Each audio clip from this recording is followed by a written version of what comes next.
Let the team at Black Hills Information Security test your defenses. With over 10 years of experience in penetration testing, red teaming, and threat hunting, the testers at Black Hills will help you find the holes in your security before the bad guys do. The team at Black Hills cares about educating and sharing their knowledge by creating countless blogs, open source tools, and webcasts for you to learn more about the tradecraft of pen testing and red teaming. Visit securityweekly.com/BHIS to join their mailing list and view the latest blogs and webcasts from Black Hills Information Security.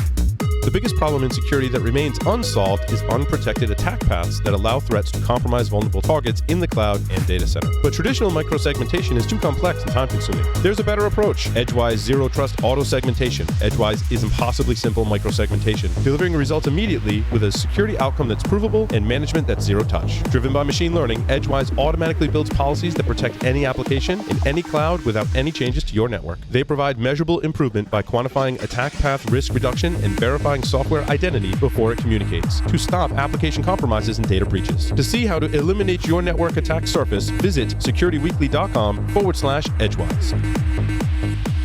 Welcome back, everyone, to Paul's Security Weekly. This is the security news. In the 15 years we've been doing this podcast, I've never had the hiccups during the show, and I have them right now, and I can feel it coming. I've been hiccuping in between segments like non-stop. So if I do, I apologize. I'm hoping not. I'm hoping it's past. Every time I think it's past, I'm like... We love you, Paul. 15 years, dude. I'm like, Larry, you've been here since episode 1. Like, have you ever remembered me having the hiccups? He's like, never. Like, never. Like, not even on the show or off the show. Like, I never remember you having the hiccups. And anyway, Security Weekly will be at Hacker Halted in Atlanta, Georgia. October 10th through the 11th, EC Council is offering our listeners a $100 off discount code to attend the 2-day conference. Use the discount code HH19SW when you register at securityweekly.com/hackerhalted. Make sure you check out the keynote that will be delivered by myself and the talk by Mr. Jeff Mann. Hopefully, I don't have the hiccups during that talk, because that would be horrible. I'll stop now. It's weird. Ever since the segment started, I haven't. You haven't. I'm jinxing it now. I know, but Larry sure has filled in for you. Oh, shit. Oh, boy. Larry. Joff and Lee are still on the lines remotely. My first story was about Black Up, blah, blah. Let's do that again. Black Hat 2019 preview. This is from Threat Post, who I have to say makes some pretty good blog posts. Agreed. Okay. Agreed. Now, I want to say that I have not looked at any of the talks at Black Hat, and I probably should because I have a Black Hat badge. The problem is my wife doesn't, so it's going to be kind of weird, and especially where she's going to be the first 3 days she's there. She's going to be on her own. I will say that Brendan from Capsulate and I believe one of his coworkers are presenting at Black Hat. So full disclosure, they bought an interview with us at Black Hat. Mm-hmm. Brendan is going to be the representative from Capsulate, who, by the way, their tech is phenomenal, and they do a lot of vulnerability and exploit research. They're presenting on container escape vulnerabilities. And from what he's described so far, I'm like, dude, I wish I could get to your talk. I probably have another interview like during your talk. But Yeah. And that said, I looked at the talks for DEF CON, and I created a list of talks that I wanted to go to DEF CON. And now, this happens every year. I create a list of talks I want to go to DEF CON. And you don't go to any of them. And I don't go to any of them. None, like zero. Zero. But last year, I went to a list. Last year, I went to 3 talks at DEF CON. Were they on your list? It was the first time in 10 years. Were they on your list? They were. Oh, good. They were. And it was actually kind of interesting. Although I think we'll probably do a little bit more of the socializing, given that my wife will be there this year, and want to introduce her to some friends. And been to quite a few DEF CONs. I've never attended. Well, no, it's some of the not main. I've never attended a main track talk. Yep. I've attended talks in the villages and various other. I attended Jay Beal's talk one year at some like Village or whatever, like offshoot from DEF CON. Interesting. And I mean, Jay, you should feel special because it might be one of the only talks I attended at DEF CON was from JBL. And you never went to any of mine. I did no, and I know I haven't. You haven't. And I get it because there were different priorities. How many talks have you given at DEF CON there? Yeah, like that's at least 3. I want to say 3. We did 4 or 5 years of the fail panel. I hosted. You did the fail panel, and 4 of those were. But fail panel was four of those I was a guest. Yeah. The 5th I was the host because it was Fail 2.0. And then not last year, the year before, Faith and I did the DEF CON Labs talk. And that was the last year I did not. So. Gotcha. But I have this year at DEF CON, Larry, what are you doing? I'm there to be social, go to see maybe a couple talks. Gotcha. You're not speaking. And quite honestly, this is the first time my wife has gone to a major security conference in many, many years.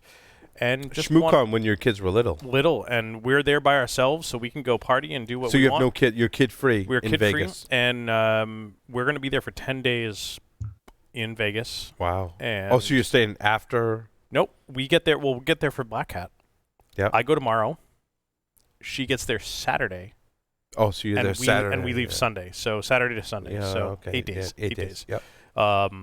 So we're going to go have a good time. We're going to hang out with lots of cool people. And I think that's one of the things that I don't think she realizes, that I get to see so many people in the industry that are both friends and compatriots. And I think she really needs to see that. And that sometimes it's not only work, but it's a good time too. We've been talking about that, Larry, that when you're working for a company that may or may not give you time off from your job to attend a conference, that there's really, I categorize it into 3 different ways that you can bring value back to your organization. Now, in all 3 cases, I think if you work for an organization, you haven't had to take vacation time, which means the company was paying you to go to this event, right? And not counting towards your vacation. Yep. Maybe you've taken a completely unpaid leave. That's different. But you're drawing a salary from this company. You're going to an event. That doesn't mean that, 1, it has to be training. That 2, the entire time you have to be in talks 8 hours a day. The third scenario is maybe you go to some talks, but you commiserate. You go to some parties. You go hang out with people. In all 3 cases, I think you're going to balance the 3. Or maybe the 2. Like if you're not doing training, go to presentations and hang out with friends. In all those scenarios, come back to your organization if they've given you the time to go to this conference and do a lunch and learn, do a presentation, even if have they a don't meeting. Even if they don't require it. Even if they don't require it, write a document. I strongly encourage do a formal presentation or do a formal meeting. So is my advice, and disseminate to your coworkers everything you've learned. And even if you went to a party, and let's say I went to a party and I sat down with Larry. Yeah. Right? Now I sit down with Larry every week. But as an example, Larry and I are at DEF CON. We go to a party. We sit down. I'm like, hey, Larry, what have you been working on? What are you doing? I got this problem at work. Like, how would you solve it? And you're brainstorming. And you're like, almost like every single conference I've gone to, I've sat down with someone that has spawned a thought that I should do. I think I should do it that way. Bring that back to your organization. Disseminate it to your team. Say, look, talk to my friend. Here's what we talked about. Here's this person's experience with this thing. We shared ideas, and here's what I learned. We did that in Guardians a number of years ago about DerbyCon, and it was if you're going to DerbyCon, we're going to set up this meeting beforehand where we get to do in Guardians things for a couple days, and then you're going to go to DerbyCon, and you need to write something about telling the team what you learned at DerbyCon rather. And mine, however you learn that, and mine that year, freedom to learn however you learn. And mine was not that year about anything that I went to, any specific talk that I could relate, because my coworkers were already there. Yeah. But what I observed at some of the social interactions about some of my coworkers was, I never imagined this person would ever do something like this. and made lifelong friends and industry contacts out of the deal. Sure. And it was that it was that there were people wandering around that had a tray of Jello shots, $1 a piece. And he's, here's $25, give me the tray. And he walked around and he said, hey, you want a Jello shot? I'm like, okay, here, free. All I require is a handshake and an introduction. You know, none of this dollar stuff. Right. Like, hey, who are you? What do you do? Nice to meet you. Hey, and this was one of those persons that people that I always assumed was that introverted type of, like, but was obviously trying to break out of their introvert. Yes. Like, and I'm like, hey, who are you? What do you do? Exchange business cards, kind of thing. Yeah, and that could lead to that was amazing. Could lead to a pen test. Could lead to a sponsorship. Could lead to a project. Could lead to a collaboration. A solution to something problem we're having. A friendship. Right. You name it. Exactly. Yep. Exactly. So it just actually proves, what you're saying is, and I messed it up this year. I won't be at Hacker Summer Camp, but the informal conversations that happen, between times, can sometimes lead to, like, companies being spawned. I mean, they can really lead to amazing ideas coming out, and that's why these gatherings are just so incredibly important, because everybody's got a little niche, everybody's got a little thing they're thinking about, but bringing it together into a collaborative conversation is everything. I mean, that's what it's about, and it forms new relationships. It solidifies existing ones. However tangible or intangible, maybe you've heard about each other, and for the first time, like at RSA this year, I was at a party, and then I'm like, oh, you're the person that does this, and they're like, oh, you're the person that does that. Like, hey, let's have a drink together and chat. Like I'm thinking about. That's just it's hard to sometimes. You can't really quantify the value. Yeah, exactly, Jeff. Right? You can't always quantify the value, but it's important to get out there and go to X number of conferences per year to do just that. But then I think my advice to those working in enterprise: take that back to your environment. Disseminate that information. And like, I look forward to DEF CON and seeing the people that I never get to see. And for me, this DEF CON is introducing my wife to some of my friends that she might never otherwise interact with. Like, introduce my wife to Renderman and Johnny Long. Right. And all those people you talk about, like with your...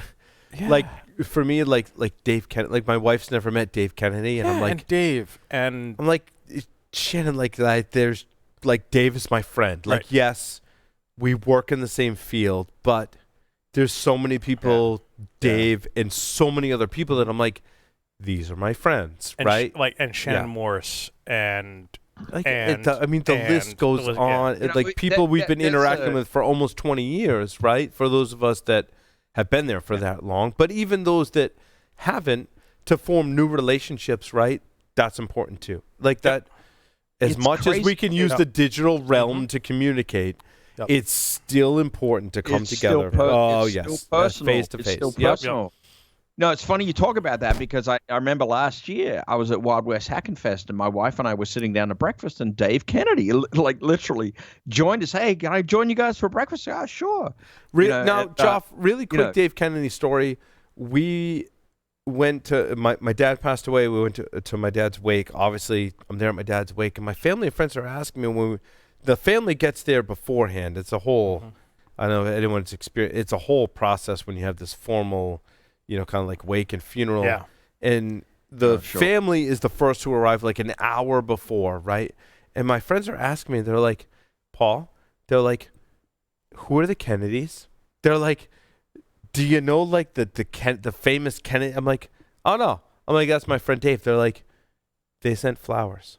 I'm like, yeah, that's my friend Dave. I'm like, that's Dave, right? Cool. Like, that's the kind of bond that you... He's a class guy. He's a classy guy. And I'm not taking away from anything that anyone else did, right? Like, we received cards and flowers and fruit, like, whatever it was. Anyone that on social media, whatever, I'm like... And some of my family and friends would ask me, like, who are these people? They're they're my friends that I've worked with for 20 years, right? Yeah. Like that, and it's not just about, like, they're my friends, regardless of what we've worked on in the past 20 years. They're my friends, and that's the kind of, I think, relationships that you can build. Yeah. Attending Black Hat right around the corner, DEF CON right around the corner, and you know what? You can build at these conferences. And I'm going to be a little selfish here. Same sort of thing happened. Your mom recently passed away. I know. Like the morning after the Ben Mauch interview, my mom passed away while we were helping you out because your dad had passed away. And it's been the outpouring of folks that had come to me and said, Larry, we're so sorry. And my mom didn't want any services. In fact, she didn't want an obituary published in the paper because it was too much of a burden.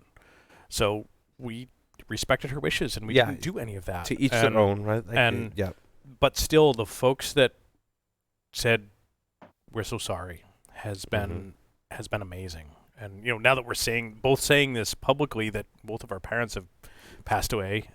I expect there will be more outpouring, and we'll see so many friends at DEF CON that, hey, how's things going? Oh, my dad passed away. Oh, my mom passed away. Oh, I'm so sorry. And so it's just amazing that the community that we know is so close. More of the story, the community is amazing. Yes, aside from all of the bullshit that we see, amazing in that way. Yep, still amazing. Yeah. Yeah. It's not even just Security Weekly, because I feel like we're part of the community. It's the community as a whole, right? Like I tried to respond to everyone who reached out, however they reached out, right? Yep. To respond to them and just say thank you. Agreed. Like, and so cool. That's one of the things that I've been lax on, just because. It's okay. And for situations are different. My mom's situation was very much different. We've had this conversation, you and I, Paul. My mom is what is known as an organized hoarder. And I've been spending the last 3 weeks just attempting to deal with what was her house. And that's a lot. And I showed some of your pictures. Now, she hoarded stuff that was important. It wasn't like she hoarded old newspapers and diapers type of thing. It's interesting. I've heard of people that have had loved ones pass away that hoard newspapers. Yeah. Right. She hoarded like things that were important to her, that were actually somewhat important. Like she had dishes all over for display and in cabinets, and we were talking before the show. She had hundreds of dishes. Like 100 12-inch dinner plates of this specific types of pattern, not all the same, and there was like a place setting for 130 something dishes. I've done 52 loads through her dishwasher in the last week. So I apologize. You got my gears turning. Like, we could have 100 place settings in a cigar dinner that honors your mom and my dad. Still have place settings left over. Right. It's hard losing loved ones, let alone your parents, and it's a process. And I think the moral of the story is thank you to the community and the way you get engaged with one of the primary ways you get engaged with the community is conferences like Black Hat, DEF CON, DerbyCon. And keep being real people, right? Keep reaching out to people and being a friend. I mean, because it's important. My wife is kind of weirded out about the fact that I said to her, look, people are going to introduce themselves as, I'm Rando 127. Right. I'm like, that's their name. The culture is, I like Renderman. I know what Renderman's name is, but do I ever refer to him as his real name? No, it's Renderman. It's Renderman. And he's Renderman, and Renderman is my friend. Mm-hmm. Same like Deviant. Yeah, Deviant is my friend. I know Deviant's real name. And he's Deviant. No, Lee. So then the real name isn't important. It's who they want to be known as. And I was going to say one other piece of this is that sort of a story. Joff, you remember when we were at DerbyCon last year, or was it the year before, when I had met this guy who was just kind of new getting into this InfoSec business. Yeah. And, we introduced him to Joff and to John Strand, basically introducing him to all what he thought of was his InfoSec heroes. Yeah. And they were all incredibly gracious, by the way. So it's like, remember to introduce people who don't know all your friends, because to them, your buddy is their rock star. So, hey, make a connection. Help people make connections too. Yep. Yeah, that's a very, very good point. That was a good experience to, first of all, it's important. The other thing that's actually important about that message, Lee, is to take the ego out of it. There's a lot of ego in the industry. And when you're introduced to people that are just up and coming in the industry, and they look at you as some sort of hero, be humble. I think is a big message for us, and just be a genuine person, right? There's no need to be. I would argue if you're an asshole, be an asshole. And if you're a comic, be a comic. Be yourself. People will like you or not. And people will like you or not. And if you're a hero or you're not a hero, be yourself. I'd argue try to be friendly, meet new people. It's maybe hard for some of us. Sure. Yeah. Well, I mean, I think Jason's an amazing individual. Yeah. I've always felt comfortable around Jason. If he's made posts about depression, I've never picked up on that. I've always loved Jason unconditionally. And again, it goes back to friendship. Like if it's going through stuff, like help him, right? Yeah, absolutely. Absolutely. That's the culture that I like to collectively. I believe we all agree on that. Like we like to cultivate in security today is that we like to help each other. Yep. So in these conferences coming up, I think the reason why we're talking about this, right, is because these conferences coming up, we want to promote that. Yep. And a lot of us are traveling to those conferences, having just lost someone and under very difficult circumstances. Yeah. So and I think the big one is throw away all the context of bullshit and the sexism and the SJW and just go and make friends. Sure. Regardless of what their ideals are, you can still be friends with someone that doesn't share the same That's ideals. What we've always done. And a lot of that other stuff is new. And we're like, hold on, we've just gone to these conferences to make friends and help people, largely because when we were the new people, when I was the new person, people were willing to make friends with me. Exactly. And the people who influence my career the most are the people that are like, are you willing to work hard? I'm like, hell yeah. They're like, all right, take on these projects for me, right? The Stephen Northcutts, the Judy Novaks of the world were like, oh yeah, are you willing to work hard? I'm like, yeah, I'll work hard because you're awesome and I've read your books. And they're like, okay, you do that. Absolutely. And so that's the culture we need to keep bringing forward in this industry. Yep. Absolutely. Yeah, we have to nurture the people coming into the field, and we have to understand that the people coming into the field need different things. We talk about this on a lot of our other shows, right? Like your management style is tailored towards the people that are on your team, right? Some people respond better to the old school, like hard attitude style management. Some people respond better to the softer styles of management. And everywhere in between, you have to pick those, whatever it may be, and not be prejudiced or judgmental onto what style that they respond to. I happen to respond very well to the hard style of management. Like, you haven't done your research, go back and do your research and then come back to me and ask your question. I responded well to that. Not everyone responds well to that, and that's okay. That's okay. And that's what we have to do in security. Anyway, let's talk about the security news other than Black Hat. I think the big one that there's a couple big ones that Vxworks is a big one. Well, so there's a couple of them this week that are like let's talk about Vxworks first. The elephants in the room. And elephants in the room is Vxworks. Vxworks. Oh, not the first time. Holy shit! I was trying to convey that to the Hack Naked News audience that like this isn't the first time. No. Also, I feel like the media portrayed this as critical infrastructure, where as Larry and I, many of us know that worked in the industry, that Vxworks has been in so many applications of before we had the term IoT, we called embedded device, IoT, now IIoT. We called it embedded devices, embedded systems, and then IoT, and then industrial IoT. And it's in all those systems, all those. I would define embedded systems as it's a small real-time operating system.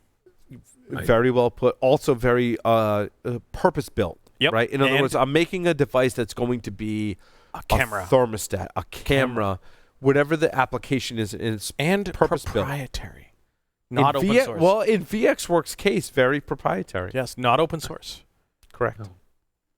Well, my thing when I was reading about this one is why are there 2 billion discoverable devices of this nature? I mean, I mean, even that number, cut it in half. There's still way too many that are exposed to Shodan discovery. That doesn't seem smart. Now, did it say 2 billion on Shodan? That seems like a lot, Lee. Yeah, it did it. I gotta look at that one again. But yeah, it wasn't.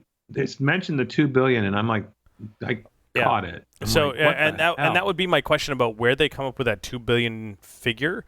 Whether it's discoverable via Shodan or just a general sort of feeling based on aggregation of types of devices. Network World is reporting the same thing Lee is saying, 2 billion connected devices. And I think when they say connected in that case, that it's probably more of an aggregate of some types of devices or what Vxworks is claiming that they have sold. So I wouldn't say discoverable via Shodan or something of the like, but still. So the Ars Technica article spins it a little differently. They're saying, there are 2 billion devices running Vxworks worldwide, which is a very different claim. Which is like a marketing figure from Vxworks. Right. And that doesn't mean they're anywhere near. Yeah, I mean, connected means they're connected to something. Right. If you look at the English definition, the dictionary term of connected, it means they're connected to something, not necessarily the internet. Right. That's different. But that said, I could be connected to any kind of device and be connected, right? Yeah, I agree with that. That is now my new 5-word horror story. So my previous 5-word horror story was 5 billion devices run Java. Now it's 2 billion devices run Vxworks. I think that Larry captured it. They run Vxworks and they're connected to something, not necessarily the internet. And are they subject to cross-site request forgery and there's a whole but still so many, and I'm going to use the updated term, the IoT devices running Vxworks that are purpose-built that have now a whole shit ton of vulnerabilities available. Yeah. Was it Armis? Yeah, it was Armis. Armis, yep. And where did Joff go? I'm not sure where Joff went. Oh, dinner's probably ready. But Armis is a great company doing great research, great folks over there. Armis. Also, Wind River has been around for a long time. Yeah. And, my gosh. Yeah. I think they issued, from everything I read, they issued patches and are responding to the issue, which, look, everyone's software has some type of bug, vulnerability or whatever. So I will say though, that they issued patches, but we run into the same sort of things with formerly embedded devices that showing our age, embedded devices. Now we call them IoT. That how many people update their IoT? Like I have this not just consumer but commercial as well. I have this Philips camera that is sitting in my front window looking at my yard that's internet connected. Quite honestly, I forgot that it was even there. Right. Like, it's been 4 years. This thing has been sitting in the front of the window, and my wife got it at, like, clearance at Target because something didn't work, and I think she paid, like, $5 for it, for this internet-connected Philips camera. Mm-hmm. Yeah. And I hooked it up, and I got it working, and it's connected to my network, and it's there, and I haven't done anything with it. But it's been there. Updates, patches, like, how many people have these types of devices that they don't ever update because they're not broken? Well, in the home, I think it's going to be more ubiquitous that we adopt technology that just runs. Yeah. Right? Right. I also think it's going to be almost equally as ubiquitous in the enterprise. Yep. Like, And I deploy. I think the enterprise collectively we deployed this camera. I think they may pay more, depending on the enterprise. They might pay more attention, but put that aside for a moment. On the consumer side, like Larry's saying, my whatever appliance I bought, I deployed. It's on my network. It's running. It's working. What motive do I have to update that device? So Lee? Go ahead, Lee. Yeah, I was thinking, I've got a number of IoT devices here. My Amazon Echoes keep themselves updated all by themselves. Yep. Oh, that's great. So does my Nest thermostat. Yep. But my Wemo plugs, I have to manually update. And sometimes if you update them and you're using third-party software to integrate with them, those updates may break those. But it comes down to software quality, right? Like, right. I use Ring as an example. They had a vulnerability. They fixed it. They pushed out a patch. And as you folks are saying, like, some devices just keep themselves up to date. Like my Sonos system, for example, which had many, myself included, looked at the Sonos systems and was like, wow, you're running Linux and it is a complete nightmare from a security perspective. However, fast forward to today, when I want to go control my Sonos system from my app, it goes, yeah, you need a software update. And guess what? You can't do anything like control the volume of your Sonos device until it updates. Same sort of thing. I think it depends on the device. But that's like in between. But that's in between automatically updating and not automatically updating is when the user accesses functionality. Tell them, look, you can't get any functionality until you update your app. Yep. I'm on the fence on that about how it works. I kind of feel like that. I do like that.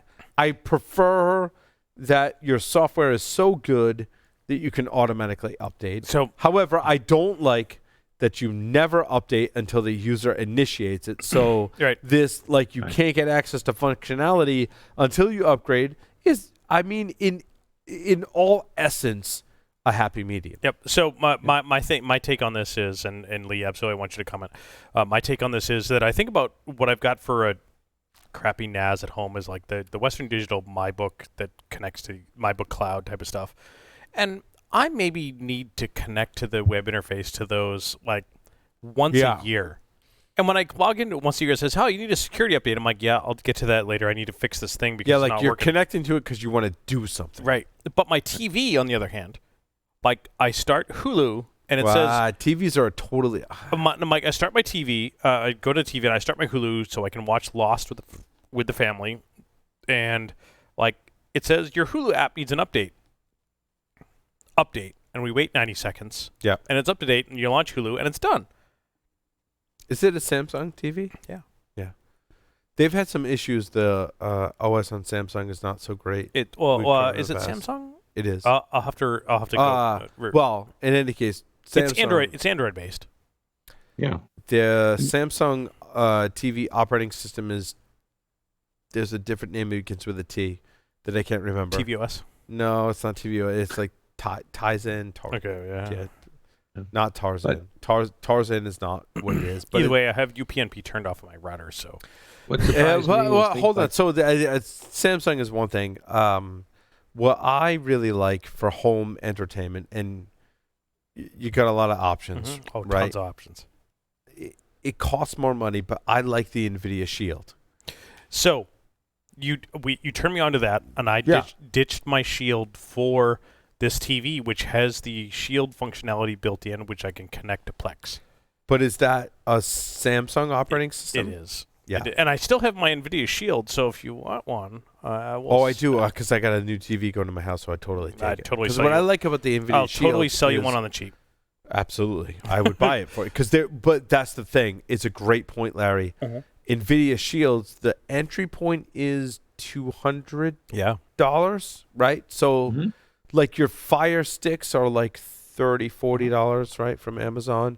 Your TV that includes that functionality is free. However, if you want to drop the coin, you get the NVIDIA Shield. What I like about it is it's Android basically Android TV, right? And say what you will about Android. Not great security, but configurable to have some security. But NVIDIA does a great job of keeping up with updates. I get regular updates. Like Larry said, I go update all my apps automatic. Actually, my app updates happen automatically. My OS updates, it prompts me. I'm like, yeah, go do it. My firmware on my controllers, remote controls, it prompts me for. I'm like, yeah, apply those. It's got Bluetooth, Wi-Fi, Ethernet, but largely my user experience and my level of security are pretty good. Yep. I like it. And Lee, hold on. Do not buy a new NVIDIA Shield. I'll sell you mine on the cheap with all the controllers and stuff because I'm not using it. You're like, sold. Yours. But Lee, comment. So I actually was surprised. I think I've mentioned my audio engineer across the street. Yeah. He's telling me most of the sound bars he's working on anymore, the sound bars are running Android as well, which was I was surprised there was actually an OS in it. Which is terrifying. I'm a stickler for sound, but I balance that with convenience and usability. And Sonos, for me, provides that. And they're not Android, but they're, as far as I can tell, Linux-based. Yep. And what I like about the Sonos system is you just plug it in. Yep. And now, what I also find interesting, kind of a tangent, but when you have a home, whatever year it's built, right, prior to 2019, there's only so many outlets. Yep. What I find interesting is, like, when you're wiring a new home or a new addition, because we're putting an addition on our house, and, like, I told my electrician, I'm like, I need, like, a lot of outlets. Oh, yeah. And, like, when I think about that, I'm like, because, like, even 10, 20 years ago, not everyone had a phone, a tablet, right? When I think about my sound system, my Sonos speakers just plug in. Like, you can plug in a bunch of Sonos speakers. They communicate wirelessly. All they need is power. So, like, if I got an outlet that has two prongs on it, if one is my Sonos device, the other one's probably a charging brick for whatever tablet or phone that I'm charging. When I go back 20 years, like, we didn't have those requirements. No. So a lot of people's homes aren't wired for that kind of stuff. So we did this exact thing when we had our original house. The original house was built in 1920, old knob and tube, and it got converted. You swap out the outlets to have two prongs and two USB ports, right? No. In our old house, we had 4 walls in our living room, and there was one gang outlet, so 2 plugs. 2 plugs. On every wall. That's it.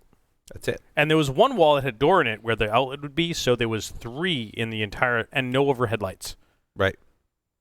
The new house, when we built it, they laid out this plan, and I said, not enough outlets. Double it. Like, clearly, if you're building a house or an addition, like, I said triple it. Or triple it, and in this, and in this room, every wall on the 4 corners, on the 4 walls, has a 4 outlet, and they need to be 20 amp circuits. That's my office. Yeah. My office has 4 outlets, 4 outlets, 4 outlets, and 4 outlets. Two sets of those under my desk. Each one is a single 20 amp single. Each one of them is on a single 20 amp circuit. Yeah. For my office, and it's 8 by 10. Because you never know. I mean, you might want to plug in a compressor to one of those outlets. You might want to plug into and a if it's server 15 rack. amps, let me tell you. Doesn't work. Doesn't work. Nope. So, and we're nerds. We think about these things. We do it because my electrician right now that's wiring my addition, I'm like, by the way, you need to do some stuff in my house. And by the way, the people who built my home, the electrical panel is in my garage. Do you know how many outlets are in my garage? None. By design? One, Lee. Good guess. One single gang outlet. So you got 2 plugs. 2 plugs. Do you know how many amps that is? 15. Do you know how many compressors you can run off that reliably? 1. 0. Well, it depends on the size of the compressor. I have a big compressor, and it's about a 50-50 shot when it turns on. Dude, So I'm like, dude, I need a quad outlet, so 4 plugs, and I'm like, each one of those needs to be 20 amps so that I can run my power tools, a compressor on one, a power tool on the other, and not worry about tripping the breaker. Dude, I don't know what that has to do with security, but that's Lee, go ahead. Did we talk about security in this segment? But we're going to. We're going to. Although there was that one question that Johnny mentioned that somebody wants to know about legally hooking things up, cable TV, live, or whether you're getting services for free. I'd rather ignore that part. No, I want to address that partly because I think that you can have an antenna in your attic or outside, or even on your TV, right? I like, there's a company called Silicon Dust that basically you have one box from Silicon Dust. The antenna plugs into it. It plugs in Ethernet, and then it has an app for like all the different platforms. You load the app, and you get like 4 streams, which means like 1 TV, 2 TVs, and 2 tablets can be watching TV at the same time. Right? Very cool. Like, that's awesome. Plus, then you can have a Netflix subscription, right? Amazon Prime. Amazon Prime is another one. Like, between those 3 that we just mentioned, you can pretty much, if you want sports or something specific, you can subscribe to the app. You can pay them money for ESPN, for Major League Baseball, NFL, like whatever, right? That's, I think, the strategy today. Yep. Well, there's actually a site I found, and I can't remember it, where you actually could put in what are the networks services you want to watch, and which streaming service has the most of them is what it will spit out at you, which is really cool. Hulu is another one. Base packages. YouTube TV does pretty good. Yep. So I was paying more for Hulu for like advanced things, and then I put that back, and then I did Hulu and Netflix for the same price, and I'm like, now everyone in my house is happy. The sad part is that I pay for all of the services, and we use all of them depending on what content we want to consume at any given time. And there's different levels to each service. For example, we do Spotify. Like, I dropped satellite radio in my truck when I got my new truck, and I just do Spotify. I do Spotify, And then Spotify, because I have unlimited data on my cell phone, I do Spotify from my cell phone in the truck. And then Spotify came out and said, hey, do you want Hulu for free? Right. Like, yes, I do. They run a deal. Do you want a family plan for Spotify? Yes. Well, so now we have Hulu for free on the TV, but the problem is that Hulu for free on the TV based on Spotify has commercials. Yes. And you can't upgrade to the without paying. You cannot upgrade, period. Oh, okay. You have to cancel your Hulu subscription through Spotify. You have to pay them the full price, And I'm like, I'll deal with commercials. Thank you. You can do a base. Because you know what? That gives me an opportunity to get up and get a new beer. Sure. I hate to say it. Or get up a snack or... Yeah, I agree. So... You want to talk about Cap One? Yes. Can we talk about something security related? Yes. Yeah. So Capital One is interesting. What's in your S3 bucket? What's in your wallet, hackers? Or what's in your S3 bucket? I mean, the thing that got me about Lee, the Capital One hacker, the thing that got me, it was like they basically went out on social media and said, "What am I going to do with all this crap?" I'm like, "What the hell?" Yep. Let's just unzip the fly there, kids. Yeah, it's like the other story. Converted a bunch of converted 19 million in drug funds into real currency from cryptocurrency, and then said, "Oh, I got it crypto mining." Lee, did you really say let's unzip the fly, kids? I think I did. I think that's shorthand for poor OSINT. Yes. Or an OPSEC. Poor OPSEC. Yes. OPSEC and poor OSINT. We might want to delete that section. Yeah, I think we did unzip the fly, Lee. I think it's okay. Called, can we redact that statement? No, we cannot. And unzipping the fly is also very revealing in this particular case. So in my case, not very. So it doesn't reveal much. No, it doesn't. Trust me. So you've jumped on the bed naked with Dave Kennedy. Trust me, because Larry, you've jumped on the bed naked with Dave Kennedy. And we've been together for a long time. Yeah. Lee. So the thing that was weird about the Cap One thing is they picked up on it because that gal posted that she had done the hack, Yeah. And what was going through my brain is, how the hell did they not know about this before? Oh. And how good is their security at Cap One? I mean, they've done a lot of forensic stuff and found all kinds of stuff, but I'm like, before that posting and people told them they'd been had. Yep, drop the docs as it were. Yep. So Leah, we think about this, hindsight is 2020, and we think about what Capital One identified, and I think what Capital One identified was brilliant. Was that allegedly P.J. Thompson had accessed Capital One's S3 buckets by hacking their interacting with their WAF. The stats. The FBI arrested Thompson for allegedly obtaining personal information from more than 100 million Capital One credit applications, including roughly 140,000 social security numbers and 80,000 bank account numbers. Right. So effectively what ended up happening is that allegedly P.J. Thompson accessed Capital One's S3 buckets through some misconfigured accounts for their WAF at Amazon. Right. These WAF accounts then were used to access into the infrastructure at Amazon. And the big deal is that if you think about from a baseline perspective, these WAF accounts, even at elevated privileges, have never and should never have executed the commands to query the S3 buckets. Right. Yet they did. One, you should have had some configuration so that the WAF users could have never executed these commands. And two, if they did, should have had some notification, because this is highly unusual. And Capital One said that we notice these things, and these WAF accounts should have never have done these things. So you detected it after the fact.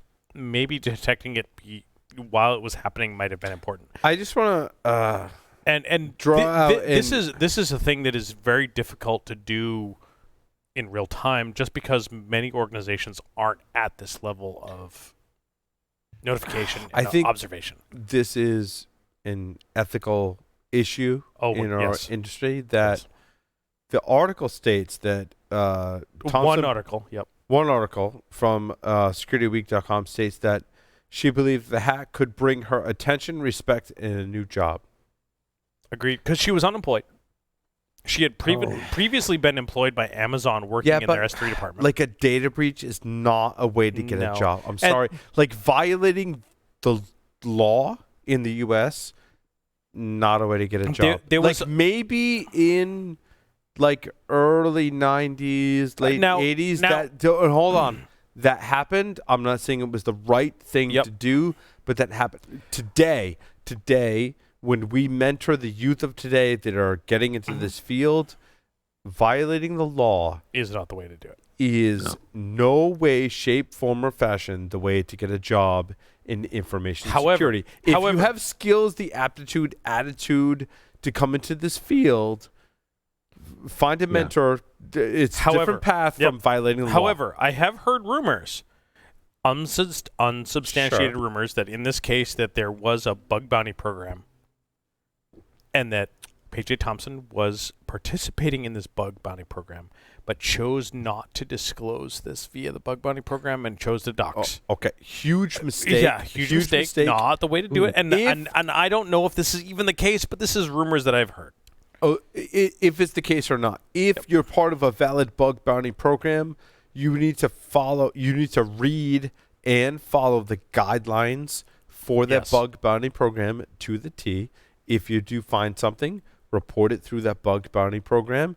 If you find something outside of that bug bounty program, go to law enforcement. Do not talk about it.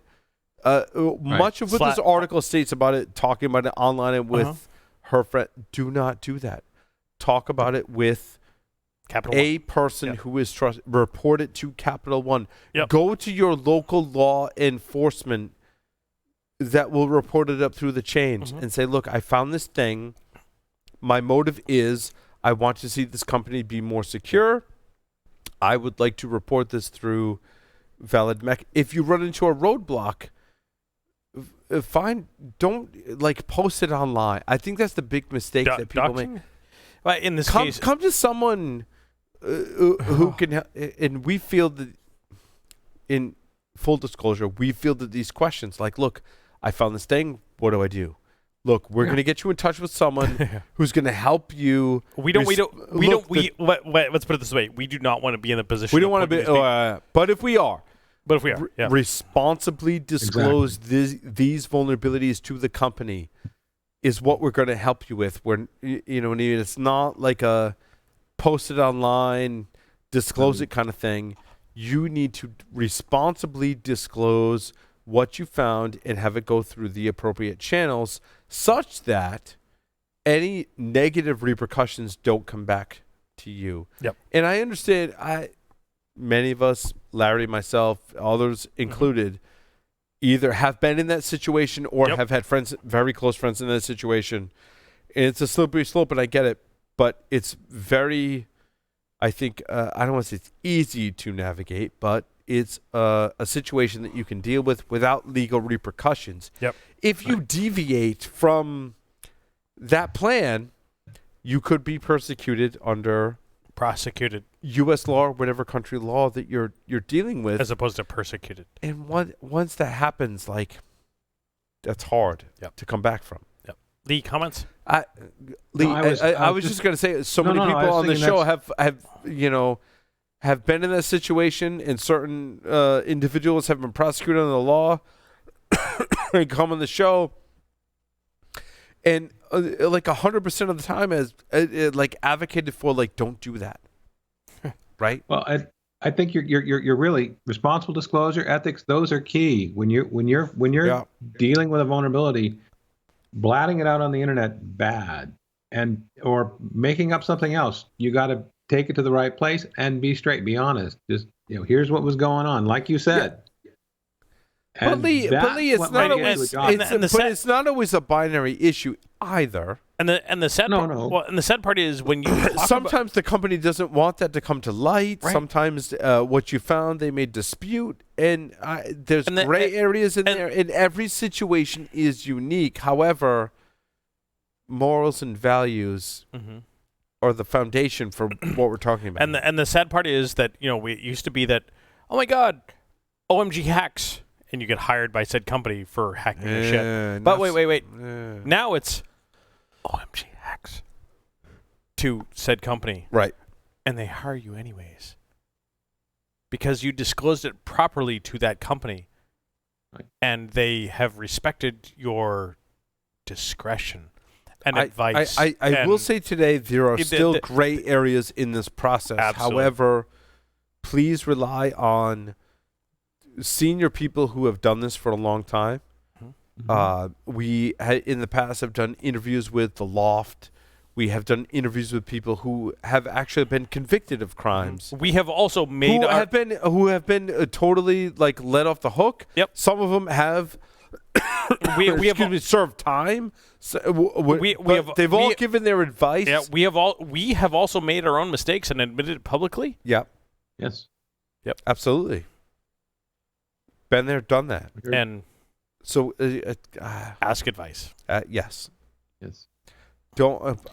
One of the mistakes I notice here is one that people fall victim to, and I think it's I want to gain clout in the industry, but I hope that this situation doesn't gain clout, right? I found a heinous vulnerability, and I'm going to talk about it in private and in public, and that's going to gain me respect. Talk about it in private first, and then ask permission to talk about it very privately. Even if it's anonymous. And look, again, we've been doing this show for almost 15 years now. Many have reached out to us in this particular situation. We're more than happy to provide guidance. We're more than happy to go. Right. We're not lawyers. Hey, look, we're not lawyers. We're not CERT. We're not EFF. But if you found a vulnerability in something heinous, we're more than happy to help you ensure that there's a positive outcome for both parties. Yes. Yes. Put it that way. Moving along. Do we talk about any stories? Yes. Yes. Vxworks, Capital One. Can we round out the show soon? Because it's... Yeah. I have two that I want to talk about. Let's do it. And then... Let's do it. One of them is Lee's story, Scientists Find Key to Sending Data Through Music. Yeah. Because this is relevant to my interest for out-of-band methods. Wait, isn't this... what was the sci-fi show with the Cylons? Battlestar Galactica. Yeah! The whole crux of that was the... Yeah. Anyway. Yeah. Lee, this is your story. Take it away, man. So basically what was interesting is that they were finding that they were doing what they called audio steganography. So they could basically embed a music in rock, and something like Van Halen worked really well. What was it in Battlestar Galactica? What was the song? Oh, shit. Oh, my Mental God. Failure. There are so many nerds yelling at us right now. But the sad part is I have not seen the whole It's so Battlestar long. Galactica, and I have it on cue to watch for What the was the entire series. song? Oh, Oh, Somebody my God. Someone needs to pull our nerd card temporarily. Yep, temporarily. Yep. Oh, my God. Anyway. Anyway, Lee. And anyway, I just thought, there's been a lot of stories about crossing the air gap, right? Yep. And here we're basically embedding data in the Muzak in the shopping center, right? With Van Halen, and the right kind of devices could pick it up from all over. Yep. And theoretically, you could create a device. You could almost use this as a marketing tool. You could have an app, then you basically broadcast the URL, and the app says, "Here, would you like to go see what the local burger place has on a deal or something?" Yep. And they actually do this. Very cool. They actually do this with along the watchtower. Okay, so Yes. there's multiple options for this. Like one RDS for FM broadcast. Can include a subcarrier for digital information, for song information, all that type of stuff. There's stuff on television that will do subcarrier type of stuff, so you can do follow along with like Disney on a mobile app, and the mobile app will listen to the audio as the movie is being played, so you can actually do interactivity with a tablet. So this is not new for subcarrier type of stuff. I think it's interesting that they find that rock music is the best for doing subcarrier type of stuff. Yeah. I wasn't clear. I wasn't sure if they was doing it as a subcarrier, sub-audio, or were they just blending it in the audible range. Sorry, can't say it. Either way. It's cool, though. No, either way. Yep. Lee, you and I probably need to sync up with some updates to 617 for some of the software-defined radio stuff. And that would be fun. I'd absolutely. I was just looking at it. I'd absolutely. I was just looking at your latest version of 617, doing some questions for on demand. Oh, like for the update coming up this year? EO1. EO1, yeah. That's still, yeah. Oh man, we. I wish I had more time. I was drooling on the keyboard. We heavy hit the software-defined radio stuff big time. Yeah. And that was where some of our biggest updates were. So I'm sorry. I think many of our listeners, myself included, are thinking about the meaning of All Along the Watchtower in the context of Battlestar Galactica. Please which is, enlighten us. It's like a nerd thing that we just keep going through in our brains. We love you, man. It's a lot of people think that Hendrix did the initial version, but Bob Dylan, right, was the and it's someone needs to remind me that this has a direct correlation to the keynote speech that I'm working on for Hacker Halted that I've given last year as well, that like everything borrows from the past. Very much true, dude, in this case. So true. So what was your other story, Larry, you wanted to get? Let's do it. Where is it?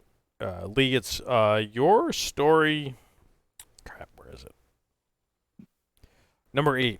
Hack breaks Visa card contactless payment limit. That's same as your story, number 5. Yes.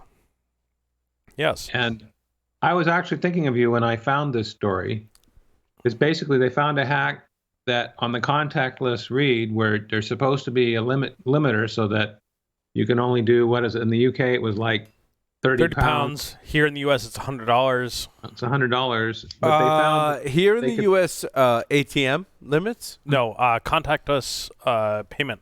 Okay. Yeah. So there's a separate limit because, like, I know bam. For ATM withdrawals, I set a limit of like $500. Yep. Default but there's is $500. A different limit for contactless. Yep. Yeah. It's defined. So in the UK, it's £30. Here in the US, it's $100. So you can. Is that the same thing? No. Like, I go to Home Depot. What's the pounds to US? Anyway. Yeah. So I go to Home Depot. I buy stuff. I put my card in contactless or for the smart card. Under. Wait, your card or your phone? My card. Okay. Under $100, it's. I don't need to sign any of that stuff. Yep. No pin, no signature, just go. Yep, go. Yep. But however, Lee. I say hold with this on. hack, I find it interesting they put a man-in-the-middle device. Yep. But I find it interesting that when we talk about this, that when I use my credit card, let's leave mobile payment out of it for a moment. Just the card. Just the card. Mm-hmm. Regardless of retailer, that it's kind of random as to when I need my chip, when I need my signature. Like, so everybody in the U.S. is like, I feel like supermarket. Like, I feel like there's so everybody. I used to code point of sale system. I feel like there's an algorithm that says there is, like, we're really busy right now, so therefore, even though your transaction is $120, and that's over $100 limit, we're not going to require a signature. So the limit here in the U.S. is $100 chip only. Mm-hmm. Everything over 100 is chip. Pin, plus chip, signature. Okay. So hard and fast rules, regardless of whether you're busy or not, and that's the deal. Yeah, but who's enforcing that? Europe, on the other hand, has been freaking amazing, and I've struggled here in the U.S. in that I want to use Apple Pay, or I want to pay with my watch, my Garmin watch, or any of those type of things. Sorry, take off your watch and give it to them and pay. No, you go up to the. No, I'm joking. I'm joking. But in Europe, when I went to Amsterdam last, it was amazing in that I could Apple Pay with everything, regardless of amount. Yeah, and it was amazing. Boom, done. And regardless of vendor, right? Boom, done. And that was amazing in Amsterdam that I could do that. Google Pay, I would assume similar. Yeah. Absolutely. Absolutely. Google wallet. Google Wallet, payments right? Are big over in Europe. Yep. They really like them. Yep. And so, Lee, the big one with this one was the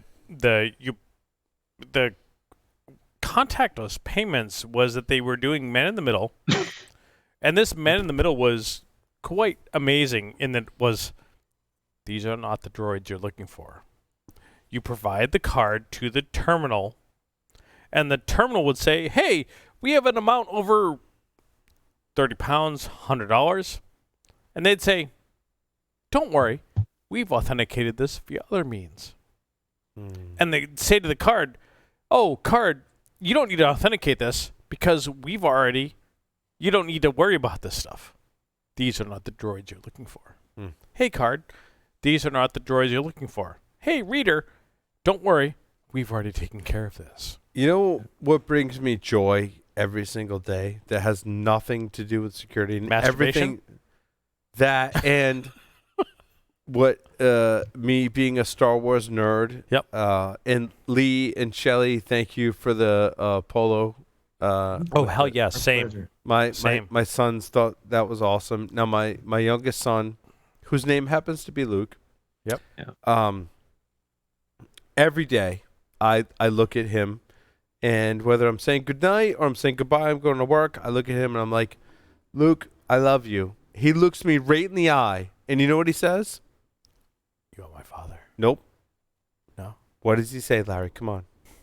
I look at him and I say, yes. I know. He looks at me right in the eye and he goes, I know. He goes, I know. Like clockwork, dude. And like the joy that brings me every single day cannot be measured in any way, shape, form, or fashion. Until your wife asks you for ice cubes. Until my wife this morning asked me for ice cubes, and she looks at me and she goes, hey, sweetie, can you... Now, my wife has a broken ankle. Yep. She cannot weight bear on that for 6 weeks. Bear weight. Yeah, she's weight like... Bear weight. She's like 4 weeks into like non-weight bearing, and she's got like another 2, maybe 3 weeks to go. Yep. And she looks at me this morning, and I'm like, whatever I can do to help you, because like it sucks to have a spouse in that situation. She's like, can you get me the Millennium Falcon ice cube? And I'm like, thinking about that. Wait, and I'm what? like, are you serious right now? I looked her right in the eye, and I'm like, are you serious? And injured and all. And she has every right to shoot me or stab me. And I'm like, you know what? I'm like, are you serious right now? She's like, what? I'm like, are you serious? And she's like, what? I'm like, the Millennium Falcon was Han Solo's ship that he won in a card game with Lando Calrissian. It did the Kessel run in 12 parsecs. What you're asking for, I think, is the Death Star ice cube. And I hand it to her, and she looks me right in the eye, and she goes, this could be your death star. And I'm Boom.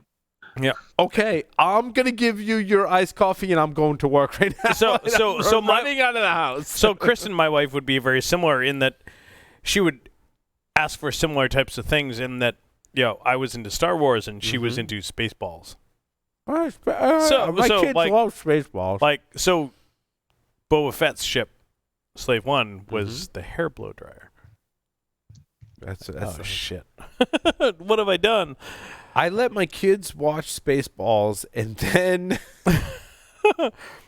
Mega Maid has gone from suck to blow. No, the danger of that is not even that line. It's they'd be like in a situation, and they're like, "Dad, I'm surrounded by assholes," and I'm like, "Oh God!"